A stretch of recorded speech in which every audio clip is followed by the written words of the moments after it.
Hello दोस्तों, इस video में हम पढ़ने वाले हैं गणित का 5वां यूनिट का नाम है आंकड़ों का प्रबंधन, प्रायिकता और व्यावसायिक गणित के बारे में कुछ महत्वपूर्ण टॉपिक्स इस वीडियो में है। हम जो डिस्कशन करने वाले हैं इस यूनिट के शॉर्ट तरीके से डिस्कशन करेंगे ताकि कम समय में आपका यूनिट कवर हो जाए।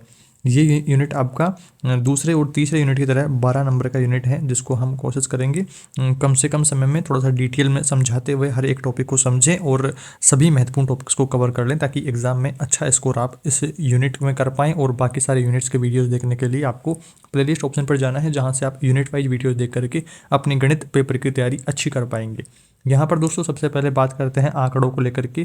आंकड़े क्या होते हैं? परिभाषिक तौर पर सबसे पहले आपको ये ध्यान रखना है कि आंकड़े वे संग्रह हैं जो कि सूचनाएं देने के लिए एकत्रित करे जाते हैं, मतलब कि डिटेल्स या फिर नमूने आप कह सकते हैं। इस तरह से कुछ ले सकते हैं कि कोई भी काम करा जा रहा है उसके बारे में एक एक छोटी से छोटी जानकारी, जो परिणाम आ रहे हैं, वो सारे आंकड़े, वो सारी डिटेल्स अपने पास में आए तो वो क्या रहेंगे, यहाँ पर आंकड़ों के अंतर्गत आएंगे। आंकड़े संख्याओं के वे संग्रह होते हैं जो कुछ सूचनाएं देने के लिए एकत्रित करे जाते हैं। ये दो प्रकार के रहते हैं, प्राथमिक आंकड़े और द्वितीयक आंकड़े।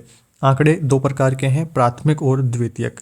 प्राथमिक की परिभाषा आपको पूछी जाती है तो सामान्य रूप से या किसी सर्वे के माध्यम से प्राप्त जो आंकड़े होते हैं वो प्राथमिक आंकड़े कहलाते हैं। जैसे अंकों का व्यवस्थित जो क्रम है, अव्यवस्थित क्रम, तो ये सामान्य रूप से अपने को प्राप्त आंकड़े होते हैं। द्वितीयक या फिर गौण जो आंकड़े होते हैं, जो अध्ययनकर्ता को स्वयं तुरंत एकत्रित नहीं करने होते हैं, इसका किसी अध्ययन में मात्र उपयोग किया जाता है, जैसे गत वर्षों के परीक्षा परिणाम। तो प्राथमिक आंकड़े तो मतलब कि तुरंत हासिल करे जा रहे हैं, तुरंत प्राप्त करे जा रहे हैं, और द्वितीयक आंकड़े मतलब पहले के पुराने एकत्रित करे हुए आंकड़े। तो इस तरह से आप यहाँ पर समझिए। और अब हम बात करते हैं प्राथमिक और द्वितीयक आंकड़ों में अंतर को लेकर के महत्वपूर्ण टॉपिक रहता है। तो इसमें देखिए, प्राथमिक आंकड़े वे कच्चे माल की तरह होते हैं और द्वितीयक आंकड़े जो होते हैं ये निर्मित माल की तरह होते हैं। प्राथमिक आंकड़े मौलिक होते हैं और द्वितीयक जो आंकड़े हैं ये पूर्व संकलित होते हैं, पहले से एकत्रित करे हुए होते हैं। प्राथमिक आंकड़े उद्देश्य इनके सदैव अनुकूल होते हैं और ये जो द्वितीयक आंकड़े हैं ये पूर्ण संशोधित होते हैं, पूर्व संशोधित करना इनको आवश्यक होता है सारे डाटा को। और यहाँ पर चौथा अंतर आता है, इनको एकत्रित करने के लिए, जो प्राथमिक आंकड़े हैं इनको एकत्रित करने के लिए धन, समय तथा मेहनत की आवश्यकता होती है। सब कुछ प्रेजेंट टाइम में एकत्रित आंकड़े करने होते हैं तो वो प्राथमिक के अंतर्गत हैं, और जबकि ये सरलता से प्राप्त हो जाते हैं, द्वितीयक आंकड़े जो होते हैं वो सरलता से प्राप्त हो जाते हैं। पहले से एकत्रित करे हुए आंकड़ों को ही हम संशोधित करते हैं, संश्लेषित करके वो सारी चीज़ें आप यहाँ पर मेंशन कर सकते हैं। इसके बाद में अब हम बात करते हैं प्राथमिक आंकड़ों के संकलन करने की कौन कौन सी विधि है, किन विधियों के माध्यम से प्राथमिक आंकड़े हम एकत्रित कर सकते हैं, संकलित कर सकते हैं। पहली विधि है प्रत्यक्ष व्यक्तिगत साक्षात्कार से, प्रत्यक्ष बातचीत करके प्रत्यक्ष सामने वाले व्यक्ति की, सामने वाले स्टूडेंट की योग्यता प्राप्त कर सकते हैं, पता कर सकते हैं।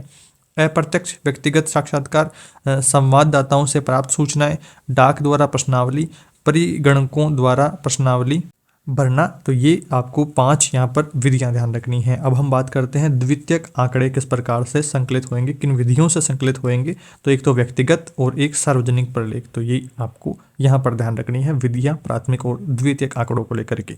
अब हम बात करते हैं आंकड़ों का प्रदर्शन और विश्लेषण के बारे में, यहाँ पर महत्वपूर्ण बिंदु रहता है। तो आंकड़ों के प्रबंधन की आवश्यकता दैनिक जीवन में पड़ती रहती है, और उदाहरण के रूप में क्रिकेट टीम बनाने के लिए विद्यालय में पिछले मैच में विद्यार्थियों द्वारा बनाए गए रन और लिए गए विकेट के आंकड़े एकत्रित करके एक अच्छी टीम का निर्माण कर सकते हैं। तो ये आंकड़ों का प्रदर्शन और विश्लेषण है। आंकड़ों का चित्रात्मक जो निरूपण है ये भी जरूरी रहता है। आंकड़ों के ग्राफीय निरूपण, चित्रात्मक, हमें आंकड़ों को समझने और याद रखने में सरलता प्रदान करते हैं और इसके साथ ही इन्हें आकर्षक भी बना देता है। चित्र हमारे मस्तिष्क में अधिक स्थायी हो जाते हैं। इस तरह आंकड़ों से निष्कर्ष शीघ्रता से निकाल लेते हैं। तो ये आंकड़ों का चित्रात्मक निरूपण हो गया है।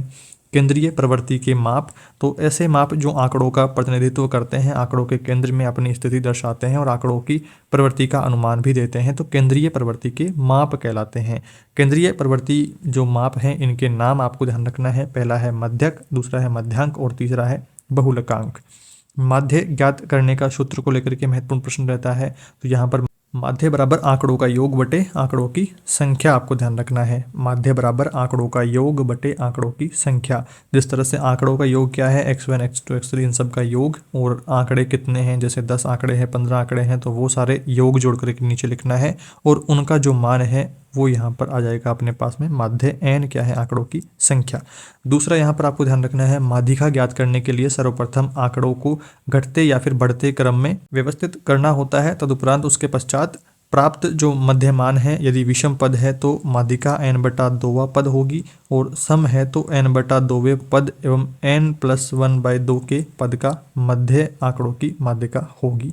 तो ये माध्यिका के बारे में ध्यान रखना है, सूत्र फॉर्मूला। और संभावना को लेकर के यहाँ पर प्रायिकता को लेकर के महत्वपूर्ण प्रश्न रहते हैं। जब किसी घटना के बारे में पूर्व अनुभव निष्कर्ष के आधार पर अनुमान लगाया जाता है और यह घटना घटित होने के बारे में संभावना होती है, जिसका आधार क्या है, तर्कसंगत होता है, संभावना करी जाती है, कल्पना करी जाती है। प्रायिकता को लेकर के बात करते हैं। देखिए, प्रायिकता गणित की वह शाखा है जिसे अनिश्चितता की स्थितियों के अध्ययन के लिए विकसित किया जाता है। सिक्का उछालना, पासा फेंकना इत्यादि जो क्रियाकलाप हैं वो इसके अंतर्गत आते हैं।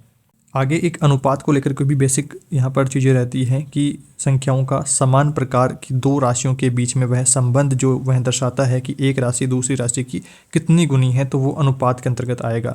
दो सजातीय राशियों a और b को अनुपात को a/b अथवा a/b अथवा a यहाँ पर रेशियो b यहाँ पर इस तरह से प्रकट अपन कर सकते हैं।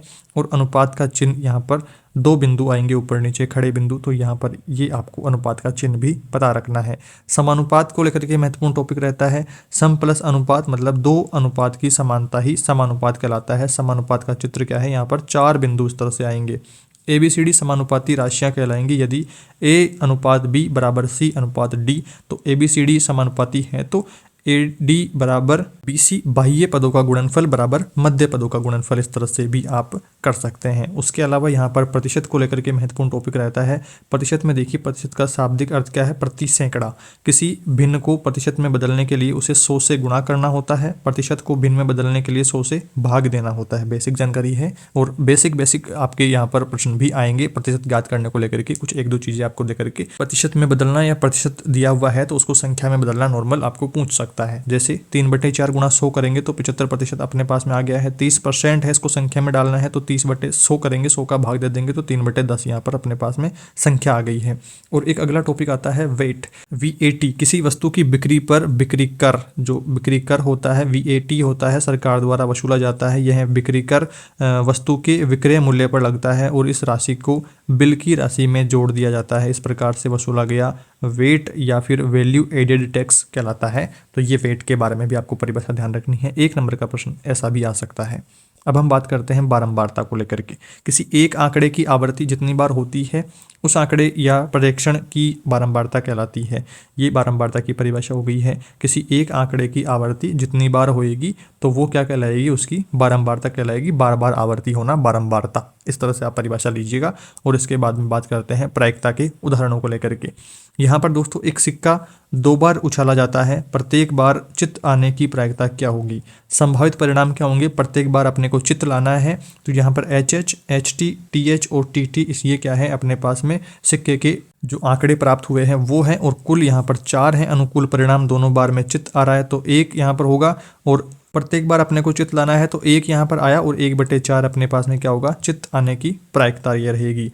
लाभ हानि को लेकर के भी यहाँ पर प्रश्न महत्वपूर्ण रहते हैं। कुछ जो ऐसे टॉपिक्स हैं यहाँ पर छोटे छोटे तौर पर दे रखा है, 1-1, 2-2 नंबर के प्रश्न। और इस तरह से ये एक ओवरऑल बड़ा यूनिट यहाँ पर बन जाता है 12 नंबर का। यहाँ पर आप देखेंगे लाभ हानि के बारे में महत्वपूर्ण सूत्र आपको पहले जान लेने हैं। लाभ बराबर होता है विक्रय मूल्य माइनस क्रय मूल्य, तो ये क्या होगा, लाभ होगा। अगर क्रय मूल्य कम है विक्रय मूल्य ज़्यादा है तो लाभ हो गया। क्रय मूल्य ज़्यादा रहा है और विक्रय मूल्य कम, हमने कम पैसों में बेच दी है, ज़्यादा में खरीद करके कम में बेच दी तो हानि हो गई है। सही बात है, सीधी बात है। क्रय मूल्य माइनस विक्रय मूल्य हो जाएगा तो ये लाभ और हानि ज्ञात करना हो गया। लाभ अगर प्रतिशत में ज्ञात करना है तो लाभ बटे क्रय मूल्य और इसको गुणा 100 कर देंगे। हानि प्रतिशत ज्ञात करना है तो हानि बटा क्रय मूल्य और गुणा 100 से कर देंगे। ध्यान रखना है लाभ प्रतिशत और हानि प्रतिशत ज्ञात करते समय नीचे यहाँ पर क्रय मूल्य का भाग देना है, तो ये कोई डाउट आपको नहीं होना चाहिए। अंकित मूल्य की जब बात आती है, है अंकित मूल्य कैसे ज्ञात करेंगे, तो विक्रय मूल्य प्लस छूट की जो राशि दी हुई है तो वो अपने को मेंशन करनी है और अपने सामने अंकित मूल्य आ जाएगा। छूट प्रतिशत का प्रश्न भी आ सकता है, छूट प्रतिशत कैसे ज्ञात करना है, छूट बटे अंकित मूल्य यहाँ पर डाला जाएगा नीचे भाग में और गुणा इसको 100 से कर देंगे तो छूट का परसेंटेज अपने सामने आ जाएगा। उदाहरण देखते हैं यहाँ पर कुछ जिनसे आप और अच्छे प्रकार से समझ पाएंगे। यदि एक साइकिल 450 रुपये में बेची जाए और 10% की हानि होती है, वह 540 रुपये में बेची जाए तो कितने प्रतिशत हानि या लाभ हो सकता है। माना साइकिल का क्रय मूल्य कितना है, 100 रुपये है। विक्रय मूल्य अपने को पता करना है तो 100 माइनस 10% की हानि होते हुए अपन ने बेची है तो फिर 100 माइनस 10 होगा तो 90 रुपये में बेची है और हानि कितनी हो गई, 10% हानि हो गई। जब 90 रुपये विक्रय मूल्य है तो क्रय मूल्य 100 रुपये, इस तरह से ध्यान रखना है। और यहाँ पर बात आती है 1 रुपये अगर विक्रय मूल्य है तो क्रय मूल्य कितना होगा, 100/90 होगा। इस तरह से अगर करेंगे तो समीकरण बनाते हुए, और 450 रुपये विक्रय मूल्य है तो क्रय मूल्य कितना रहेगा, 450 से इसको मल्टीप्लाई करेंगे, सही बात है। और 500 रुपये यहाँ पर आगे हैं। अब क्रय मूल्य 500 रुपये है और विक्रय मूल्य कितना होगा, 540 रुपये। और लाभ अगर अपने को पता करना है तो लाभ कितना होगा, 540 माइनस 500 और 40 रुपये ये लाभ हो जाएगा। इसमें कितना लाभ हुआ, 500 रुपये पर लाभ 40 रुपये। 1 रुपये पर लाभ अपने को पता करना है तो ये कितना होगा, 40/500 यहाँ पर हो जाएगा। और 100 रुपये पर लाभ पता करना है तो 100 से इसको मल्टीप्लाई करेंगे तो अपने सामने 8 रुपये आ जाएगा। अर्थात लाभ कितना हो गया, 8% हो गया है। यहाँ पर लाभ प्रतिशत ज्ञात कर लिया गया है तो 8% लाभ अपने को होगा। तो ये कुछ इस तरह से अपने को प्रतिशत लाभ और हानि के बारे में कुछ बातें ध्यान रखनी है। अगला प्रश्न देखिए, एक व्यक्ति अपनी आय का 53% यहाँ पर खर्च कर देता है और उसके पास में बचते हैं 188 रुपये। अब अपने को उसकी टोटल मासिक आय पता करनी है।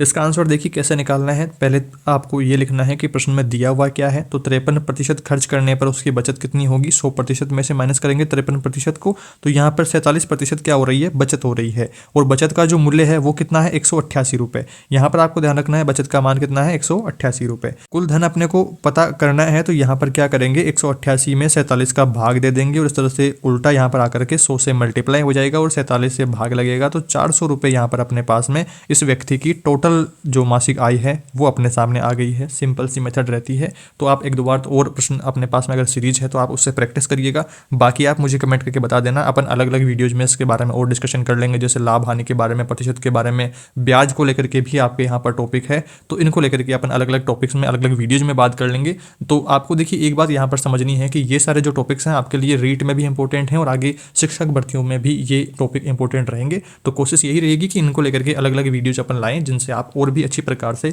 इन टॉपिक्स को कवर कर सकें। यहाँ पर दोस्तों अब बात करते हैं ब्याज को लेकर के।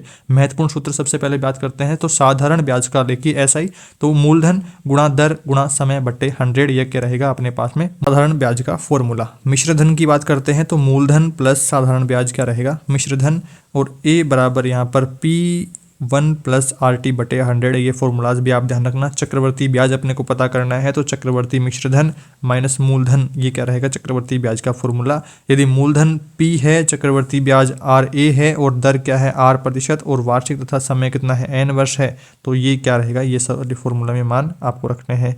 पहले ही आपको यहाँ पर जो थ्योरी है वो ध्यान रखनी है कि जब चक्रवर्ती ब्याज वार्षिक संशोधित किया जाता है तो चक्रवर्ती ब्याज कितना होगा, P मल्टीप्लाई में होगा 1 प्लस R बटे H और की पावर कितना होगा N-1, ये फॉर्मूला रहेगा चक्रवर्ती ब्याज का।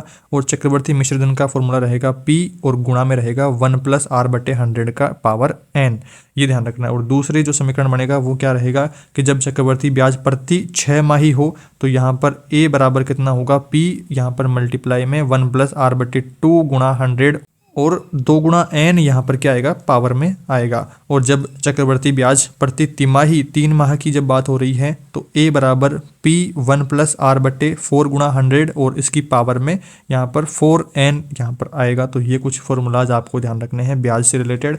और यहाँ पर अब हम बात करते हैं कुछ प्रश्न जो कि आपको इस ब्याज वाले टॉपिक को समझने में मदद करेंगे। मूलधन 400 रुपये है और वार्षिक ब्याज संयोजन से दर 10% से 2 वर्ष के लिए उधार दिया गया है। सरल ब्याज और मिश्र धन आपको ज्ञात करना है। सबसे पहले प्रश्न सोल्व करने का तरीका यही है कि प्रश्न में क्या क्या चीज़ें दी गई है उनको सबसे पहले आपको मेंशन करना है। तो मूलधन कितना दिया है 400 रुपये, दर कितनी है 10%, समय कितना है 2 वर्ष का। सरल ब्याज अपने को पता करना है, तो मूलधन गुणा समय गुणा दर बटे 100, ये क्या है सरल ब्याज का सूत्र है। तो इस सूत्र में मान रखेंगे, मूलधन अपने को दिया हुआ है, दर दी हुई है, समय दिया हुआ है, तो सिंपल मान रखेंगे। तो 80 रुपये यहाँ पर आ गया है। 80 रुपये क्या आ गया अपने पास में, सरल ब्याज आ गया। अब अपने को मिश्रधन भी ज्ञात करना है। तो मिश्रधन का फॉर्मूला अपन ने क्या पढ़ा, मूलधन प्लस ब्याज होता है। तो मूलधन कितना हुआ, यहाँ पर 400 था और 80 अपने पास में ब्याज आ गया है, सरल ब्याज। तो 480 रुपये ये क्या आ गया, मिश्रधन आ गया। तो ये अपने सामने इसका उत्तर हो गया है। इसके बाद में अब हम बात करते हैं आयत चित्रों को लेकर के। उचित पैमाना मान करके निम्नांकित आंकड़ों का आयत चित्र बनाइए। तो यहाँ पर भाग दौड़ में भाग लेने वालों की जो संख्या है वो 0 से 9 में 0 है दौड़ों की संख्या, और 10 से 19 में 30 है, 20 से 29 में 50 है, 30 से 39 में यहाँ पर 30 है, 40 से 49 में 10 है। तो ये क्या है अपने पास में, यहाँ पर सारणी जो बन रही है भाग या दौड़ में भाग लेने वालों की संख्या और दौड़ों की संख्या कितने राउंड करे हैं तो वो। तो यहाँ पर आयत चित्र अपने को बनाना है। आयत चित्र कैसा होता है, दंड सदैव यहाँ पर ऊर्ध्वाधर इसके होते हैं, और आयत चित्र के दंडों के बीच में कोई भी रिक्त स्थान नहीं होता है। सारणी आप यहाँ पर देखेंगे, कोई भी अंतरालों के बीच में अंतर इसमें नहीं होता है। ये क्या है, आयत चित्र है, जहाँ पर इस प्रकार से ये जो आयत है ये बनाए जा रहे हैं और इनके बीच में कोई भी गैप नहीं है। ये भी आप जानिएगा, अगर आयत चित्र का प्रश्न आता है तो आपको ऐसा करना है। यहाँ पर दौड़ों की संख्या इधर मेंशन करी गई है और नीचे इधर दौड़ों में भाग लेने वालों की संख्या मेंशन करके ये सारी सारणी तैयार करी गई है, जो कि आप नॉर्मली कर लेंगे, कोई दिक्कत समस्या रहेगी नहीं। क्योंकि आप ये देखिए कि दौड़ में भाग लेने वालों की संख्या 0 से 9 तक में 0 है, तो यहाँ पर कुछ भी नहीं बनाया है हमने, और 10 से 20 में बीच में यहाँ पर 30 थी, तो यहाँ पर 30 तक कर दिया है। तो ऐसा सारा काम आपको आयत चित्र में ध्यान रखना है। इसके बाद में दंड आरेख का प्रश्न भी महत्वपूर्ण रहता है। तो किसी विद्यालय में कक्षा 7 के 5 खंडों के विद्यार्थियों की संख्या निम्नानुसार है। खंड ABCDE है यहाँ पर, और विद्यार्थियों की संख्या यहाँ पर अलग अलग खंडों की मेंशन करी गई है। अब आपने को क्या करना है, दंड आरेख बनाना है। दंड आरेख क्या होता है, एक स्तंभाकार लेखा चित्र होता है, सांख्यिकी आंकड़े इसमें डाले हुए होते हैं। इसमें समान चौड़ाई के विभिन्न दंड आयताकार आकृति ऊर्ध्वाधर और क्षैतिज रूप में बनाए जाते हैं। प्रत्येक 2 खंडों के बीच में समान रूप से स्थान छोड़ा जाता है। आयत चित्र में तो कोई भी बीच में गैप नहीं रहता है, और दंड आरेख में बीच में गैप भी रखा जाता है। तो ये आप चित्र देख लीजिए इसका। यहाँ पर विद्यार्थियों की संख्या इधर मेंशन करी गई है ऊपर की तरफ, और नीचे यहाँ पर खंड ABCDE यहाँ पर डाला हुआ है, और बीच में यहाँ पर गैप भी इनके आप देखने को मिल रहा है। तो दंड आरेख में गैप रखना है बीच में, और यहाँ पर जो आयत चित्र आएंगे उसमें गैप बिल्कुल नहीं रखेंगे, और जो जो यहाँ पर संख्या बताई है वहाँ तक का आयत बना देंगे, और इस तरह से अपना ये उत्तर हो जाएगा, दंड आरेख अपना बन जाएगा। ऐसे प्रश्न भी आपको महत्वपूर्ण तौर पर ध्यान रखने हैं। अब हम बात करते हैं पाई चार्ट को लेकर के। पाई चार्ट में भी सेम ऐसा ही प्रकार से रहता है कि विद्यालय में दोपहरी MDM में बनने वाले जो विभिन्न प्रकार के भोजन हैं उनको पसंद करने वाले विद्यार्थियों का प्रतिशत इस प्रकार से है। दाल बाटी 50%, खिचड़ी 25%, रोटी सब्जी 18.75%, दाल चावल 6.25%। तो भोजन का प्रकार और विद्यार्थियों का प्रतिशत हमने यहाँ पर डाला है, और अपने को क्या बनाना है, पाई चार्ट बनाना है। तो पाई चार्ट कैसे बनाएंगे, यहाँ पर जो आप चित्र देख रहे हैं वृत्ताकार आकृति आपको बनानी है पाई चार्ट में, और यहाँ पर बातें मेंशन करनी है कि 50% भाग दर्शाने के लिए वृत्त का आधा भाग हमने लिया, और 25% भाग दर्शाने के लिए वृत्त का 1/4 भाग हमने लिया, और शेष बचे 25% भाग में 18.75% में तो 6.25%, यानी इस 25% भाग को 3:1 में बांट करके यहाँ पर दर्शाया है। तो आप ये चित्र देख लीजिए, जिसमें दाल बाटी को लेकर के यहाँ पर आधा व्रत आ गया है। 50% लोग यहाँ पर 50% बच्चे यहाँ पर इसको पसंद करते हैं, तो वो हमने यहाँ मेंशन कर दिया है। 1/4 में इधर जो 25% थे खिचड़ी को इनको, और 50-18 कुछ % थे, तो यहाँ पर लगभग आप आइडिया लगा करके यहाँ पर कर देंगे, तो कोई दिक्कत समस्या आपको नहीं होनी चाहिए इन सब टॉपिक्स में। सारा कुछ शॉर्ट तरीके से रहता है, तो आप इजीली मैनेज कर लेंगे, कोई दिक्कत समस्या है नहीं। आई होप दोस्तों इस वीडियो में आपने ठीक तरीके से इस यूनिट को अच्छी प्रकार से समझ लिया है। सारे महत्वपूर्ण टॉपिक्स को हमने शॉर्ट तरीके से समझने की कोशिश करी है। अब एग्जाम टाइम में इतना टाइम है नहीं कि हम इनके बारे में डिटेल में पढ़ें। अब आप अगर बुक से इस यूनिट को पढ़ते तो काफ़ी लंबा टाइम 2-3 घंटे की क्लास लगभग हो जाती है एक टॉपिक को समझने में, पर हमने यहाँ पर कोशिश करी है सिर्फ महत्वपूर्ण बातों को मेंशन करने की, और आपका जो पेपर है उसमें अच्छा स्कोर हो जाए। 12 नंबर के लिए आपके लिए बेसिक जो प्रश्न आएंगे उन सबको लेकर के हमने यहाँ पर डिस्कशन कर लिया है। आप लोग कमेंट करके बता देना कि अगर आपको ब्याज के बारे में, प्रतिशत के बारे में, लाभ हानि के बारे में, इनके बारे में अगर अलग से वीडियो चाहिए तो वो अपन यहाँ पर डिस्कशन कर लेंगे। और उनमें एक यहाँ पर बात मेंशन करी जाएगी कि शिक्षक भर्ती में, रीट में किस प्रकार के प्रश्न आएंगे, तो उन सबको लेकर के अपन तैयारी करेंगे अलग वीडियो में। जैसे लाभ हानि का अलग वीडियो लाएंगे, तो फिर वहाँ पर अपन क्या करेंगे कि टीचर वैकेंसी में किस प्रकार के प्रश्न आएंगे उन सबको भी मेंशन करेंगे, जिससे आपकी ये वाली तैयारी भी हो जाए और आगे की भी आपकी तैयारी हो जाए, तो एक पक्का जो बेस है वो आपका तैयार हो जाए। तो उन सबको लेकर के काम करेंगे, तो आप कमेंट करके बता देना। इस वीडियो में दोस्तों इतना ही। आई होप आपने ठीक प्रकार से सारे यूनिट को समझ लिया है, और गणित के बाकी सभी यूनिट्स को देखने के लिए आपको प्लेलिस्ट ऑप्शन पर जाना है, जहां से आप इजीली गणित के सारे यूनिट्स को देख करके अपनी एग्जाम तैयारी अच्छी कर पाएंगे। वीडियो को लाइक जरूर करें, अपने दोस्तों के साथ में शेयर करें, चैनल पर नए हैं तो सब्सक्राइब करें इसी प्रकार के इंपॉर्टेंट वीडियोस के लिए। जल्दी मिलेंगे अगले यूनिट के साथ। Thank you for watching this video.